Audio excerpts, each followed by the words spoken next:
السلام علیکم ورحمۃ اللہ وبرکاتہ۔ انشاءاللہ امید ہے کہ آپ کو تعوذ اور تسمیہ ڈیٹیل سے سمجھ آ گیا ہوگا انشاءاللہ۔ پھر بھی اگر کوئی کمی بیشی رہ گئی ہے، کسی کو کوئی پرابلم ہے تو وہ مجھ سے پوچھ سکتا ہے۔ اگر مجھے آتا ہوا تو میں انشاءاللہ آپ کو ضرور بتاؤں گی۔ اچھا، آج ہم انشاءاللہ سورۃ الفاتحہ سٹارٹ کریں گے۔ ساری نہیں کریں گے، ون آیا کر کے کریں گے تاکہ ہمیں ڈیٹیل سے سمجھ آ جائے کہ سورۃ الفاتحہ میں اللہ تعالیٰ نے ہم سے کیا کہا ہے اور یہ کتنی عظیم صورت ہے۔ یہ سب سے پہلے تو ہم دیکھتے ہیں کہ سورۃ الفاتحہ کی تھوڑی سی فضیلت دیکھ لیتے ہیں۔ سورۃ الفاتحہ ایک مکی صورت ہے، یہ مکہ میں نازل ہوئی، اور مختلف مفسرین کا خیال ہے کہ یہ 5ویں وحی تھی غالباً۔ یہ 5ویں وحی تھی جہاں اس وقت پر حضرت سورۃ الفاتحہ نازل ہوئی، اور یہ پہلی ایسی صورت ہے جو مکمل نازل ہوئی ہے۔ نہیں تو ہمیشہ کچھ احکامات جب آتے تھے چند آیات کی صورت میں آتے تھے، لیکن سورۃ الفاتحہ ایک ایسی جامع صورت تھی جو کہ کمپلیٹ نازل ہوئی تھی حضرت محمد صلی اللہ علیہ وسلم پہ، اور اس کی 7 آیات ہیں۔ ان میں بھی تھوڑا سا اختلاف ہے۔ بعض مفسرین کہتے ہیں کہ بسم اللہ الرحمن الرحیم جو ہے وہ سورۃ الفاتحہ کا حصہ ہے، لیکن کچھ مفسرین کہتے ہیں کہ بسم اللہ الرحمن الرحیم یہ الگ سے ایک آیا ہے جو کہ ہر صورت سے پہلے پڑھی جاتی ہے۔ سورۃ الفاتحہ کی اپنی 7 آیات ہیں، اور کچھ جو اس طرح کہتے ہیں ان کا ہے کہ اہدنا الصراط المستقیم صراط الذین انعمت علیہم، علیہم پہ آ کے صورت ختم، یہ آیت ختم ہو جاتی ہے۔ یہاں سے یہ 6 آیت بنتی ہے اور یہ آگے 7 آیت بنتی ہے۔ بسم اللہ الرحمن الرحیم سورۃ الفاتحہ کا حصہ نہیں ہے۔ 2 رائے پائی جاتی ہیں، دونوں میں نے آپ کو بتا دی۔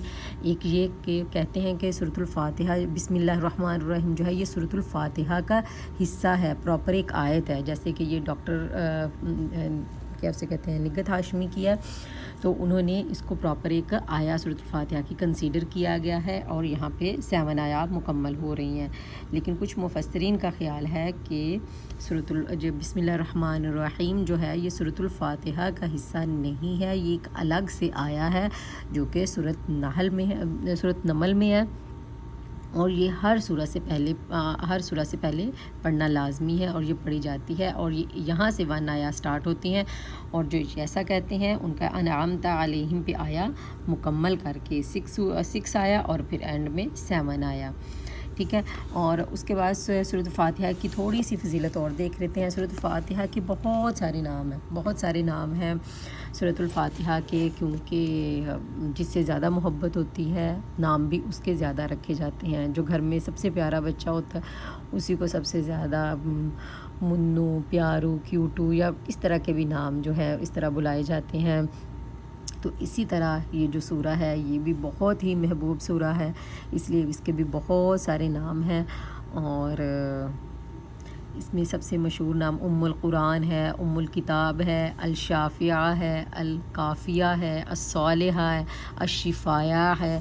اور ایک حدیث کے مطابق حضرت محمد صلی اللہ علیہ وسلم نے فرمایا کہ جو سورۃ الفاتحہ ہے وہ اللہ تعالیٰ نے اپنے اور اپنے بندے کے درمیان تقسیم کر لی ہے، برابر تقسیم کر لی ہے، کہ آدھی جو ہے سورت وہ اللہ تعالیٰ کی تعریف پہ ہے، اور آدھی جو صورت ہے وہ دعا ہے، اور یہ ایک کمپلیٹ دعا ہے۔ دعا مانگنے کا طریقہ بھی یہی ہے کہ پہلے اللہ تعالیٰ کی حمد و ثنا، اللہ تعالیٰ کا تعریف، اور اس کے بعد اللہ تعالیٰ سے جو بھی مانگنا ہو وہ دعا مانگنی چاہیے، ٹھیک ہے۔ اور یہ اتنی کمپلیٹ سورہ ہے کہ اس کے بغیر نماز مکمل ہوتی نہیں ہے، بلکہ نماز ہوتی نہیں ہے، مکمل تو بڑی دور کی بات ہے، نماز ہوتی نہیں ہے۔ اور ایک ایسی سورہ ہے جو کہ جتنے مسلمان بچے ہیں، چھوٹے ہیں، بڑے ہیں، سب کو اور کچھ یاد ہونا ہو سورۃ الفاتحہ لازمی یاد ہوتی ہے، کیونکہ یہ ہماری نماز کا حصہ ہے، اور الحمدللہ ہر مسلمان نماز پڑھتے ہیں، تو اس کے بغیر نماز نہیں ہے۔ اور یہ ایک عظیم سورہ ہے، اور عظیم اس لیے سورہ ہے کہ یہ قرآن پاک کی ایک واحد ایسی سورہ ہے جس کا قرآن پاک میں ذکر ہے اور اس کی تعریف ہے، اور اس کو وہاں پہ ذکر ہوا ہے 7 المثانی کے نام سے، 7 المثانی کے نام سے۔ 7 کہتے ہیں عربی میں 7 کو، اور مثانی کہتے ہیں دہرانا، ریپیٹیشن۔ تو 7 المثانی کا مطلب ہے 7 ایسی آیات جو کہ بار بار دہرائی جائیں، 7 ایسی آیات جو کہ بار بار دہرائی جائیں. تو ٹھیک ہے، یہ بہت زیادہ دہرائی جاتی ہے. اس کو سبع المثانی بھی کہا جاتا ہے اور اس کو فاتحہ القرآن کہا جاتا ہے. اور اس کا سب سے مشہور نام جو ہے وہ فاتحہ سورۃ الفاتحہ ہے. تو سورۃ الفاتحہ کو ہم دیکھیں گے کہ الفاتحہ کا مطلب کیا ہے. پہلے اس کو ڈیٹیل مطلب اس کا سمجھیں گے الفاتحہ کا، پھر ہم اس کے بعد سورہ کی ڈسکرپشن کی طرف جائیں گے، سورت کو سمجھنے کی طرف جائیں گے. فاتحہ القرآن ہے اور الفاتحہ جو ہے اس کا روٹ ورڈ ہے فاتحہ. فاتحہ فتح. فتح ایسا لفظ ہے جو کہ سب نے سنا ہوگا. فتح کسی بھی چیز پہ غلبہ پا لینا، حاصل کر لینا. اور فتح کا جو اصل معنی ہے وہ کھولنا. چابی کو مفتاح کہتے ہیں. چابی سے ہم دروازہ کھولتے ہیں نا، تو عربی زبان میں چابی کو مفتاح کہتے ہیں. مفتاح مطلب کھولنے والا. ٹھیک ہے، تو فاتحہ مطلب کھولنے والی، آغاز کرنے والی، شروع کرنے والی. تو اس سے قرآن پاک شروع ہوتا ہے، تو اس لیے اسے الفاتحہ کہا جاتا ہے. الفاتحہ کہا جائے تو اس کا مطلب ہے یہ ایک پراپر ناؤن بن گیا ہے کہ ایسی سورہ جس سے قرآن پاک کی ابتدا ہوتی ہے، قرآن پاک شروع ہوتا ہے. اور فتح کے لفظی مطلب ہے کھولنا، فیصلہ کرنا، غلبہ پا لینا. اور فاتحہ جو ہے یہ اس کا روٹ ورڈ جو ہے، اور اس کا جو وزن ہے یہ فاعلہ کے وزن پر ہے. یہ فاعلہ کے وزن پر ہے. اور یہ اسم ہے کیونکہ ال لگ گیا ہے، اسم ہے. اور فاعل ہے کیونکہ فاعل کے وزن پر ہے، فاعل کے وزن پر. اور مؤنث اس لیے ہے کہ اس کے اینڈ میں گولتا لگ گیا. جس کے عربی زبان میں جس کے اینڈ پہ گولتا آ جائے وہ ورڈ مؤنث ورڈ ہوتا ہے. عربی زبان میں جس لفظ کے اینڈ میں گولتا آ جائے وہ کیا ہوتا ہے؟ مؤنث ورڈ ہوتا ہے. موسٹلی، کبھی کبھی ایسا نہیں بھی ہوتا جیسے کہ حمزہ ایک جو ہے حمزہ، اسامہ، یہ ایسے الفاظ ہیں جو کہ مذکر ہیں لیکن ان اینڈ میں گولتا ہے. لیکن موسٹ آف دا ٹائم ایسا ہوتا ہے کہ عربی زبان میں جس کے اینڈ میں گولتا آ جائے وہ مؤنث ورڈ ہوتا ہے. اور فاعل کے وزن پر ہے تو اس کا مطلب ہے کام کرنا. اور مؤنث ہے تو کام کرنے والی. اور ال لگ جائے گا تو اس کا مطلب ہے یہ اسم ہے. ٹھیک ہے، میں نے آپ کو بتایا تھا کہ اسم کی فی الحال 2 پہچان آپ کو کروائی تھیں. ایک یہ ہے کہ جس کے لفظ کے سٹارٹ میں ال لگ جائے، الف لام آ جائے، وہ اسم بن جاتا ہے. یا جس کے اینڈ میں تنوین آ جائے وہ بھی اسم ہوتا ہے. ٹھیک ہے، اس کا تھوڑا سا جامع نقشہ سمجھ لیتے ہیں کہ الفاتحہ اس کا روٹ ورڈ ہے فاتحہ، مطلب کھولنا، فیصلہ کرنا، شروع کرنا، ابتدا کرنا. اور اس کا وزن ہے اسم فاعل مؤنث. یہ فاعلہ کے وزن پر ہے، تو فاعل کام کرنے والا اور فاعلہ کام کرنے والی، تو یہ مؤنث ورڈ ہو گیا. ٹھیک ہے، ال لگ گیا تو یہ اسم بن گیا. اور اس کا لغوی مطلب جو ہے لغوی اس کا مطلب ہے قرآن کو کھولنے والی. قرآن کو کھولنے والی، الفاتحہ القرآن، قرآن کو کھولنے والی. ٹھیک ہے، اور ویسے اس کا دوسرا معنی جو ہے کھولنے والی، آغاز کرنے والی. اس کا ویسے مطلب کھولنے والی، آغاز کرنے والی. اور فاتحہ القرآن اس لیے کہا جاتا ہے کہ یہ قرآن کو کھولنے والی ہے. ٹھیک ہے، اب ہم جو ہے انشاءاللہ سورۃ الفاتحہ کی جو پہلی آیت ہے نا، الحمدللہ رب العالمین، یہ دیکھیں گے انشاءاللہ. السلام علیکم. ہاں جی، آج ہم سورۃ الفاتحہ کی پہلی آیت الحمدللہ رب العالمین اس کو سمجھنے کی کوشش کریں گے. اللہ تعالیٰ ہمیں توفیق دے کہ اس کو ہم پراپر طریقے سے سمجھ سکیں اور اس کو اپنی زندگیوں میں شامل کر سکیں انشاءاللہ عز و جل. اچھا، الحمد، سب سے پہلے ہم جو قرآن پاک کا پہلا لفظ جہاں سے قرآن پاک شروع ہوتا ہے اس لفظ کو دیکھیں گے. الحمد. الحمد، الحمد کا ہم سب نے پڑھا ہوا ہے. مطلب ہم سب کو آتا ہے کہ تمام تعریفیں اور تمام شکر اس اللہ کے لیے ہیں، للہ، اللہ کے لیے ہیں. اب الحمد میں تمام تعریفیں، تمام شکر، یہ معنی کیسے بنتا ہے پہلے اس کو سمجھیں گے. اس کو سمجھنے سے پہلے نا، میں کچھ دن پہلے ایک کسی کی ویڈیو سن رہی تھی کہ اس سے کسی ایتھیسٹ نے کوسچن کیا، کسی اسکالر سے. ایتھیسٹ نے، وہ ایسے لوگ جو کہ اللہ کو بھی نہیں مانتے، اور اس نے کوسچن کیا کہ آپ کی جو سب سے محبوب کتاب، جب آپ کو مقدس کتاب ہے قرآن پاک، اس کا پہلا لفظ ہی الحمد ہے کہ تمام تعریفیں اس اللہ کے لیے ہیں. تو اللہ تعالیٰ تو منع کرتے ہیں کہ ایک دوسرے کی تعریف اس کے منہ پہ نہ کرو، کیونکہ یہ خوشامد کی شکل میں بن جاتی ہے۔ تو یہ پھر کیسا رب ہے جو کہ دوسروں کی تعریف کو تو پسند نہیں کرتا، لیکن اپنی تعریف کروانا چاہتے ہیں، اور شروع ہی آپ کی کتاب تعریف سے ہوئی ہے، تو یہ کیا بات ہوئی؟ تو ان اسکالر نے جو جواب دیا وہ مجھے بڑا اچھا لگا، میں آپ کے ساتھ شیئر کرتی ہوں۔ انہوں نے کہا کہ کہاں لکھا ہے کہ انسان ہی اللہ کی تعریف کریں یا کوئی اللہ کی تعریف کرے تو پھر ہی اللہ کی تعریف ہوتی ہے، اور ہمیں کہاں کہا گیا ہے کہ میری تعریف کرو؟ اللہ نے تو ایسا کہیں نہیں کہا، کیونکہ جس کو بھی تھوڑی سی عربی آتی ہے، تھوڑی سی عربی کی پہچان ہے، وہ یہ ہے کہ حمدن حمدن حمدن، ٹھیک ہے، حمدو، مدح، شکر، ثنا، یہ سارے ایسے لفظ ہیں جو کہ عربی زبان میں تعریف کے لیے آتے ہیں، لیکن اللہ تعالیٰ نے ان میں سے شکر، مدح، ثنا کوئی لفظ استعمال نہیں کیا۔ سب سے پہلے ال آ گیا، مطلب یہ اسم بن گیا، اور جو اسم ہوتا ہے وہ پرماننٹ ہوتا ہے، اسم کو کرنے کے لیے کسی بھی کرنے والے کی ضرورت پیش نہیں آتی۔ یہ بات آپ دوبارہ سے سمجھ لیں کہ اسم کو کسی بھی ڈوئر کی ضرورت نہیں ہوتی۔ جیسے اگر صبا کو یا کوئی بھی آپ میں سے ہے وہ اسم ہے، تو اس کو کسی کرنے والے کی ضرورت نہیں ہے، وہ ہے۔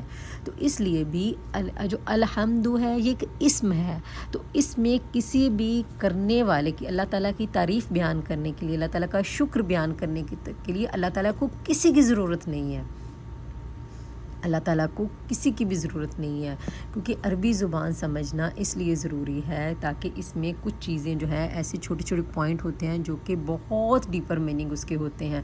جیسے اگر یہاں آ جاتا حمدو آ جاتا، یا مدح آ جاتا، یا شکر آ جاتا، تو اس کے لیے کسی کرنے والے کی ضرورت لازمی ہو جانی تھی، کسی کرنے والے کی ضرورت لازمی ہونی تھی، کیونکہ یہ اسم نہیں ہے، یہ فعل ہیں، یہ کام کیے جانے والے ہیں، ٹھیک ہے۔ تو اس کے لیے تو اللہ تعالیٰ نے یہاں پہ ورڈ یوز کیا الحمد، ال لگا دیا، تو اس کا مطلب ہے یہ اسم بن گیا ہے، یہ دا بن گیا، یہ اسپیشل بن گیا، اور اس میں اس کی ایک مطلب ال کا مطلب ہوتا ہے تمام، تمام، تمام، اور دا ہم کسی کامن نون کو پراپر نون بنانے کے لیے لگاتے ہیں، تو یہاں پہ الحمد، تو اس لیے اللہ تعالیٰ کو ہماری تعریف کی، ہمارے شکر کی ضرورت نہیں ہے، وہ غنی ہے، وہ بے پرواہ ہے، یہ ہمیں ضرورت ہے، ہم اس لیے کرتے ہیں کیونکہ ہمیں یہ ضرورت ہے، ہمیں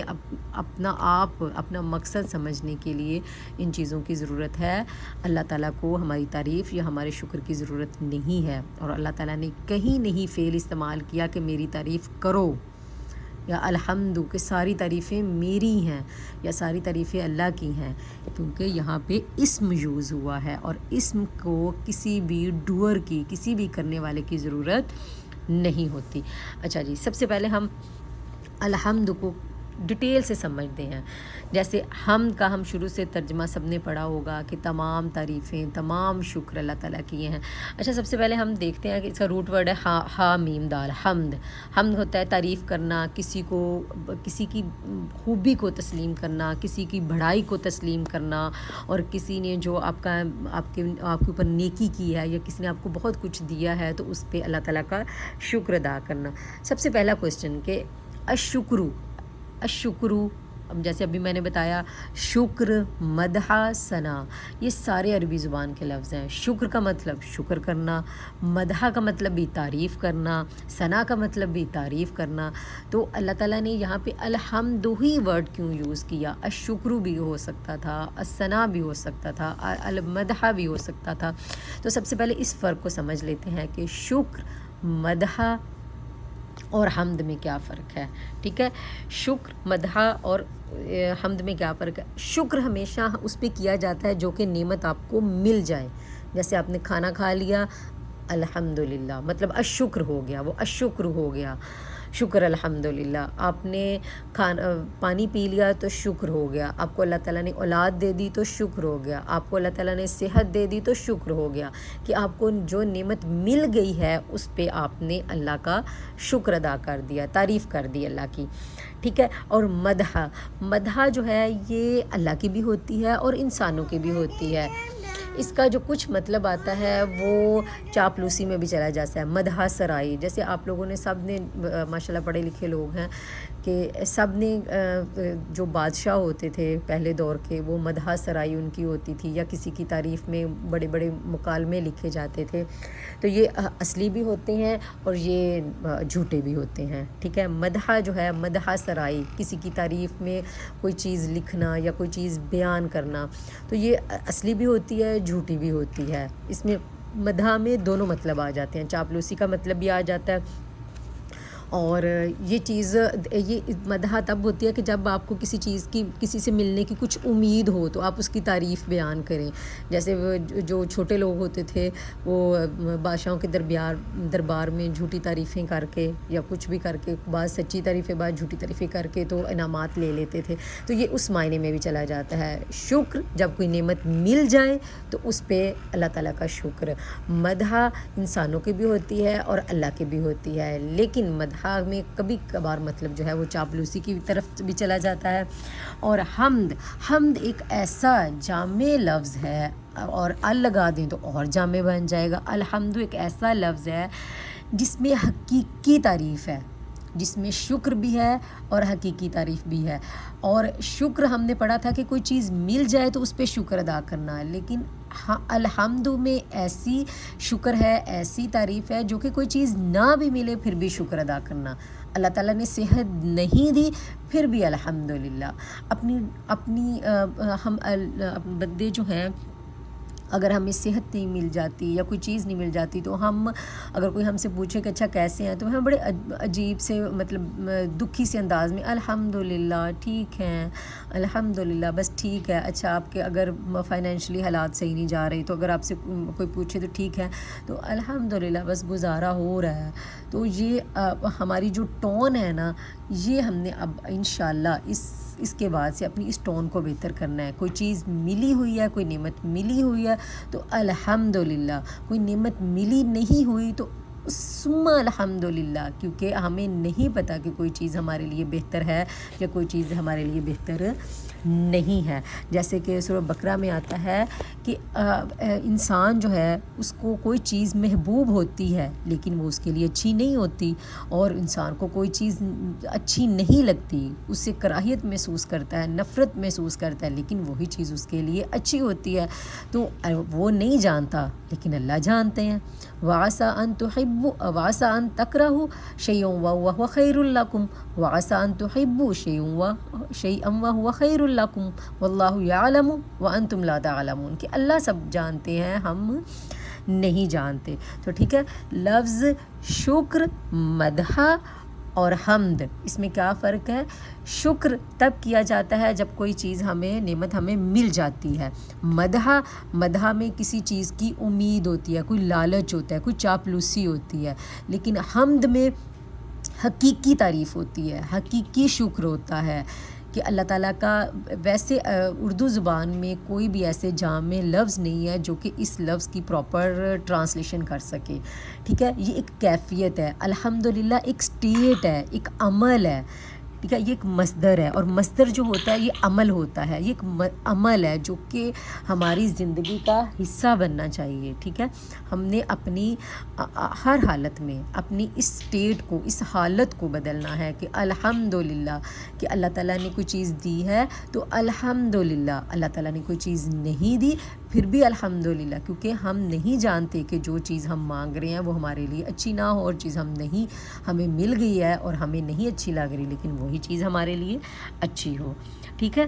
تو اس میں حقیقی تعریف ہے, حقیقی نعمت کی تعریف ہے, شکر ہے, ساری چیزیں ہیں. یہ جامع لفظ ہے, یہ ایک حالت ہے, یہ ایک انسان کی حالت ہے کہ وہ انسان الحمد کہ تمام تعریفیں، تمام شکر، تمام نعمتیں جو مل گئی ہیں اور جو نعمتیں نہیں ملی ان پہ بھی اللہ تعالیٰ کی تعریف ہے، اللہ تعالیٰ کا شکر ہے.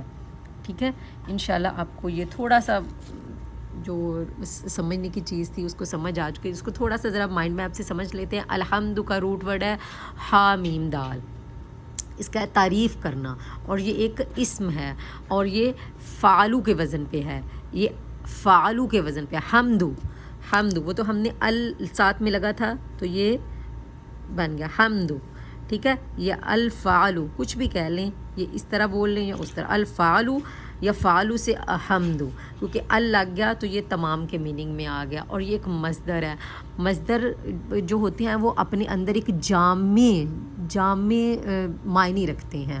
عربی زبان میں جو مصدر ہوتے ہیں وہ اپنے اندر ایک جامع مطلب رکھتے ہیں، کیونکہ آپ کو پتہ ہے ایک اسم ہوتا ہے کسی چیز، شخص یا جگہ کا نام، اور ایک فعل ہوتا ہے کسی کام کا کرنا ہونا، اور ایک حرف ہوتا ہے جو کہ اس کا اپنا مطلب تو ہوتا ہے لیکن وہ پراپر مطلب نہیں ہوتا، وہ کسی کے ساتھ اٹیچ ہو کے اس کا مطلب بناتا ہے. اس کو کنیکٹنگ ورڈز بھی کہتے ہیں. ٹھیک ہے، اور مصدر جو ہوتے ہیں وہ اسم میں آتے ہیں، اور مصدر ایک ایسے اسم ہوتے ہیں جن کا اپنا ایک جامع مطلب ہوتا ہے.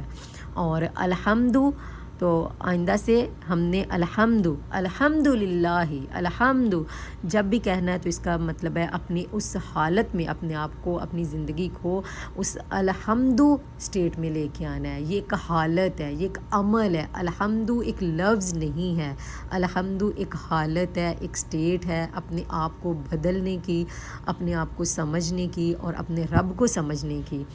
اور کافی ٹائم ہو گیا تو انشاءاللہ نیکسٹ الحمد پہ ختم کر کے میں اس ویڈیو کو انشاءاللہ باقی آیا پھر اس کے بعد کمپلیٹ کرتی ہوں انشاءاللہ. السلام علیکم ورحمۃ اللہ وبرکاتہ.